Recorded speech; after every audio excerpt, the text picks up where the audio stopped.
Adobe Photoshop ടൂൾസിൽ നമ്മൾ next cover ചെയ്യുന്ന topic selection tools.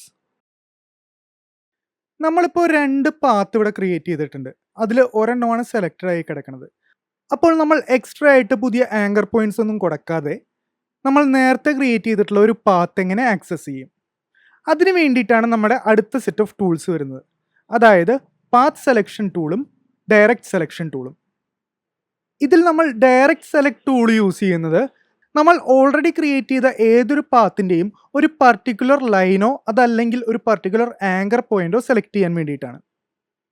മാത്രമല്ല ഇങ്ങനെ സെലക്ട് ചെയ്യുന്ന ആങ്കർ പോയിന്റിൻ്റെ ഹാൻഡിൽ നമുക്ക് ഈ ഒരു ടൂൾ ഉപയോഗിച്ച് ചേഞ്ച് ചെയ്ത് അതിൻ്റെ ഷേപ്പിന് മാറ്റം വരുത്താനായിട്ട് സാധിക്കും. പക്ഷേ ഇതുപയോഗിച്ച് നമുക്കൊരു പാത്തിനെ മൊത്തത്തിൽ മൂവ് ചെയ്യിക്കാനായിട്ട് പറ്റില്ല.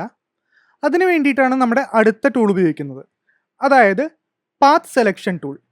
നമ്മൾ ഈ ഒരു ടൂളാണ് ഉപയോഗിക്കുന്നത് എന്നുണ്ടെങ്കിൽ ഡയറക്റ്റ് സെലക്ട് ടൂൾ വെച്ചിട്ട് നമ്മൾ ക്ലിക്ക് ചെയ്ത പോലെ ഒരു പാത്തിൻ്റെ മുകളിൽ ക്ലിക്ക് ചെയ്യുകയാണെന്നുണ്ടെങ്കിൽ ആ പാത്ത് കംപ്ലീറ്റ്ലി സെലക്ട് ആവുകയാണ് ചെയ്യുക.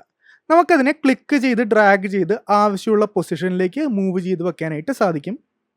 അതേസമയം ഡയറക്റ്റ് സെലക്ഷൻ ടൂളാണ് ഉപയോഗിക്കുന്നതെന്നുണ്ടെങ്കിൽ ആ ഒരു ആങ്കർ പോയിന്റിനെയോ അല്ലെങ്കിൽ ആ ഒരു ലൈനിനെയോ മാത്രമേ നമുക്ക് മൂവ് ചെയ്യിക്കാനായിട്ട് സാധിക്കൂ.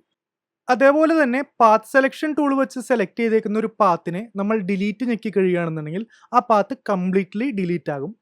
അതേസമയം ഡയറക്റ്റ് സെലക്ഷൻ ടൂളാണ് നമ്മൾ ഉപയോഗിക്കുന്നത് എന്നുണ്ടെങ്കിൽ നമ്മൾ സെലക്ട് ചെയ്തേക്കുന്ന ആ ഒരു ലൈനോ അല്ലെങ്കിൽ ആ ഒരു ആങ്കർ പോയിന്റ് മാത്രമേ നമ്മൾ ഡിലീറ്റ് ഞെക്കി കഴിഞ്ഞാൽ അവിടുന്ന് റിമൂവ് ആവുകയുള്ളൂ. സോ ഈ രണ്ട് ടൂൾസാണ് നമ്മൾ ക്രിയേറ്റ് ചെയ്തിട്ടുള്ള ഒരു പാത്തിനെ അതിനുശേഷം എഡിറ്റ് ചെയ്യാനായിട്ട് ഉപയോഗിക്കുന്നത്.